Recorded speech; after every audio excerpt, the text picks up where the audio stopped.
যদি কেউ ইস্তেগফার করে, নূহ আলাইহিস সালাম তার জাতিকে বলেছেন ফাকুলতু আস্তাগফিরু রাব্বাকুম ইন্নাহু কানা গাফফারা ইউরসিলিস সামাআ আলাইকুম মিদরারা ওয়া ইমদিদুকুম বিআমওয়ালিন ওয়া বানিন ওয়া ইয়াজআল লাকুম জান্নাতি ওয়া ইয়াজআল লাকুম আনহারা। আল্লাহ নবী নূহ আলাইহিস সালাম বলেছেন, আমি আমার জাতিকে বলেছি তোমরা আল্লাহর কাছে ইস্তেগফার করো, ক্ষমা প্রার্থনা করো। বেশি বেশি ইস্তেগফার করলে আল্লাহ তাআলা রিজিকের মধ্যে বারাকা দিবেন, অভাব দূর করবেন, সম্পদে এবং সন্তানে আল্লাহ তাআলা বরকত দান করবেন। তাহলে 2 নম্বর আমল হলো ইস্তেগফার করা, রিজিকে বরকত হবে ইনশাআল্লাহ। নাম্বার 3, শুকর আদায় করা। আল্লাহ বলেছেন লা ইন শাকারতুম লা আযীদান্নাকুম। আপনি কোনো কিছু পেয়েছেন আলহামদুলিল্লাহ বলেন, যা পাইছেন শুকর আদায় করেন, আল্লাহ নেয়ামত বাড়ায় দিবেন। নাম্বার 4, দান সাদাকা করা। আল্লাহ তাআলা বলেছেন ইয়ামহাকুল্লাহুর রিবা ওয়া ইউরবিস সাদাকাত। আল্লাহ সুদকে ধ্বংস করবেন, তবে সাদকা এবং দান এটাকে আল্লাহ তাআলা বাড়িয়ে দিবেন। এই জন্য কেউ যদি দান করে আল্লাহ তাআলা তাকে কি দেন? বরকত দান করেন তার রিজিকে। তারপরে 5 নম্বর হলো আত্মীয়তার সম্পর্ক রক্ষা করা। নবীজি সাল্লাল্লাহু আলাইহি সাল্লাম বলেছেন মান সাররাহু আন ইউবসাতা লাহু ফি রিজকিহি আও ইউনসা লাহু ফি আসারিহি ফালিয়াসিল রাহিমা।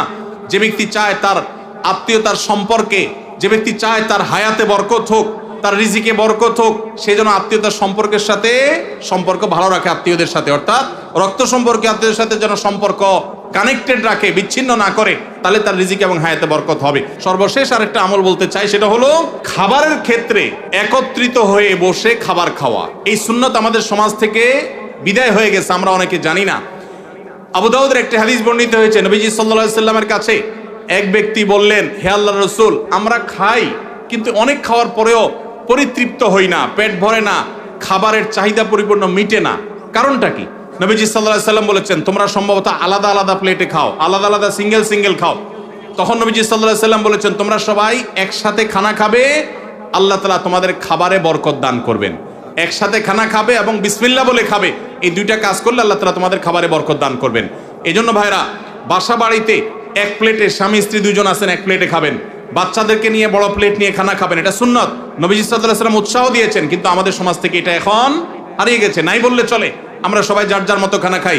এই জন্য এই কাজটাও আমাদের আমলে, আমাদের রিজিকে, আমাদের হায়াতে বরকত এনে দিবে ইনশাআল্লাহ। মসজিদের রেগুলার ইমাম সাহেব থাকা সত্ত্বেও তারাবির জন্য অন্য কোনো ইমাম আনা জায়েজ আছে কিনা?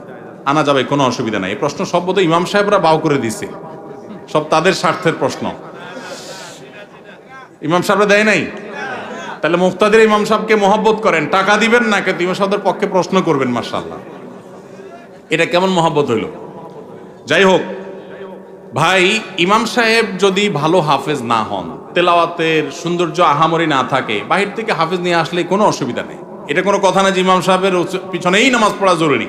তবে হ্যাঁ, কোনো যৌক্তিক কারণ ছাড়া অনেক এলাকাতে আছে কমিটির সাথে ইমাম সাহেবের ভালো সম্পর্ক নাই, শত্রুতা করে এখন বাহির থেকে লোক হায়ার করে আনে। এটা অন্যায় কথা, এটা জুলুম। যার পিছনে নামাজ পড়বেন তার প্রতি আপনার যদি এতটুকু শ্রদ্ধাবোধ না থাকে, তাহলে অবশ্যই সেটা অনুচিত কাজ, সেটা গর্হিত কাজ। এই জন্য এটা করা জায়েজ হবে না। সুদে টাকা লাগায় এমন ব্যক্তি সমাজে বিচার করে, তার বিধান কি? সুদে টাকা লাগায় এইরকম আসামি থাকলে তার নিজেরই তো বিচার করা উচিত। সে আবার কিসের বিচার করবে? মুসলমানদের সমাজে হারামখোররা কখনো বিচারকের আসনে বসতে পারা উচিত না। মুসলমানদের উচিত এগুলোকে সতর্ক করা, এগুলোর ব্যাপারে সতর্ক থাকা। আল্লাহ আমাদেরকে তৌফিক দান করুন। যে সমস্ত মানুষ হারামের সাথে খুল্লম খোলা সম্পর্ক, মুসলমানদের সমাজে কিভাবে তাদেরকে বিচারক হিসেবে ডাকেন? আর ভালো মানুষের কি অভাব পড়ছে এলাকা? সুদখোর ছাড়া ভালো মানুষ কি নাই এলাকায়? তাহলে কেন সুদখোরকে দিয়ে বিচার করতে হবে? যে আল্লাহর ভয় যার মধ্যে নাই, সে কিভাবে ন্যায়সঙ্গতভাবে বিচার করবে? কিভাবে আশা করা যায়? আল্লাহ আমাদের ভাইদেরকে সবাইকে হেদায়েত দান করুন। যারা সুদের কারবারে জড়িয়ে আছেন, আল্লাহর ভয়ে হারাম থেকে সরে আসুন। আমি একজন প্রাইমারি স্কুলের শিক্ষক। সকাল 9টা থেকে 4টা পর্যন্ত আমার কর্মঘণ্টা, 4:15 পর্যন্ত আমার কর্মঘণ্টা। 5 বছর বয়সী বাচ্চা থেকে শুরু করে 12 বছরের শিক্ষার্থী পড়ে। প্রতিটা ক্লাসের সময়কাল 40 মিনিট। সকালে 3-4টা ক্লাস নিলে শরীর আর চলে না। পরবর্তী ক্লাসগুলো শুরুর ক্লাসের মতো মনোযোগ দিতে পারি না। তাতে কি আমার বেতনের টাকার কোনো প্রবলেম হবে? শত শত কোমলমতি শিক্ষার্থী সামলানো অনেক কষ্টকর হয়। ভাইরা আমার, আল্লাহ কোরআনে বলেছেন লা ইউকাল্লিফুল্লাহু নাফসান ইল্লা উসআহা। সাধ্যের বাইরে কোনো কিছু করতে আল্লাহ আমাদেরকে বাধ্য করেন নাই। এজন্য আমাদের উচিত হবে যে আমরা যারা চাকরি করব, যতক্ষণ সাধ্য থাকে ততক্ষণ আমরা মনোযোগ দিয়ে কাজ করব। আমার এনার্জি আর কুলাচ্ছে না। আগে প্রথম আইসা যেরকম করতে পারছি সকালের দিকে, দুপুরের পরে শরীরে এনার্জি একটু কমে যাবে, এটা স্বাভাবিক। এর কারণে ইনশাল্লাহ আপনি আল্লাহর কাছে পাকড়াও শিকার হবেন না।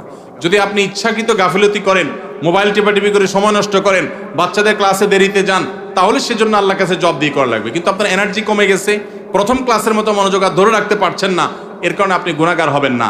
আলহামদুলিল্লাহ, এরকম শুদ্ধ সুস্থ চিন্তা করার মানুষ যে আছে, বান্দার হক সম্পর্কে এতটা সচেতন মানুষ আছে, এটাই তো একটা সমাজের জন্য আনন্দের বিষয়। আলহামদুলিল্লাহ, সন্দেহাতীতভাবে এটা একটা সুখের সংবাদ যে একজন ভাই চাকরি করে, স্কুলে চাকরি করে তার ঠিকঠাক মতো বেতনটা হালাল হচ্ছে কিনা, তার মনোযোগ কমে যাচ্ছে, সেজন্য আল্লাহর কাছে দায়ী থাকবেন কিনা, এই যে চিন্তা মনে আসছে, এটাকেই বলে ঈমানী চেতনা। এই